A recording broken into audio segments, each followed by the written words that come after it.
Jede Woche legst du dir einen neuen Guru zu, irgendeinen Kartentrick oder so ein Wunderbuch und dem rennst dann hinterher, kostet was will. Ab dem 24. gibt es jetzt dein neues Album.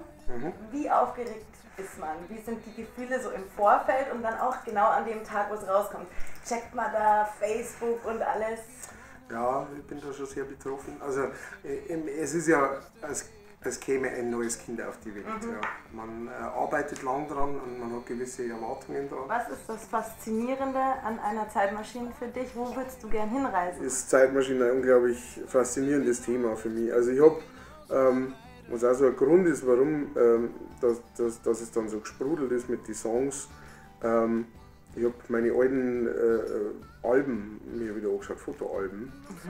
Aufgrund dessen, weil ich vor gut 1,5 Jahren selber Papa geworden bin und dann schaut man natürlich, schau mal, da schaut er wie ich, schau mal, da schaut er wie ich. Und habe ganz viele alte Fotos wieder gefunden und bin erinnert worden an so viel Zeit, wo man dachte, mein Gott. Und eine große Sache als Kind für mich war, es hat ja eine Zeitschrift gegeben, die hat Dinosaurier geheißen. Und da war, die hat es jede Woche oder so gegeben und da war immer so ein kleines Teil dabei, das man dann zu einem Dinosaurier-Skelett zusammenbauen hat können. Und dann hast du irgendwann so einen großen, in der Nacht leuchtenden Tyrannosaurus Rex gehabt.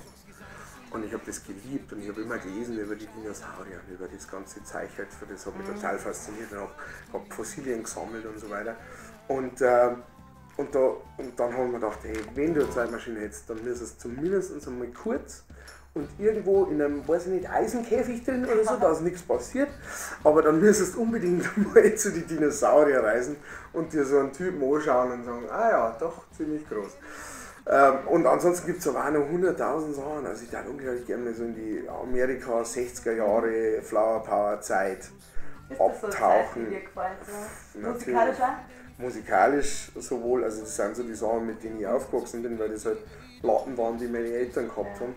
Und das darf mich einfach total interessieren, einfach in Woodstock mit dabei zu sein, irgendwo zum Stehen und irgendeinem LSD-Opfer zuzuschauen, wie er gerade voll ausflippt auf der Seite und da gerade irgendwelche, die Hare Krishna tanzen und so und da, einfach dieses Feeling, das darf mich total interessieren.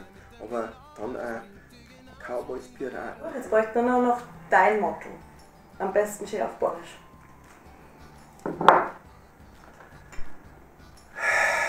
Jetzt brauchen wir was Geistreiches. Mein Motto, es ist wie es ist. Es ist immer wie es ist. Das kommt ursprünglich, glaube ich, aus dem Buddhismus. Der sagt praktisch, wenn du das annehmen kannst, dass es einfach immer ist, wie es ist und nicht sagst, es könnte auch anders sein oder es könnte auch besser sein, dann fasst ganz gut. Und das kann ich inzwischen definitiv unterschreiben, dass das ein guter Weg ist, sein Leben zum Leben. Und nicht immer darum sich ärgern, dass es nicht so ist. Servus, grüß euch, ich bin der Matthias Kellner und ich grüße ganz herzlich das Magazin 4.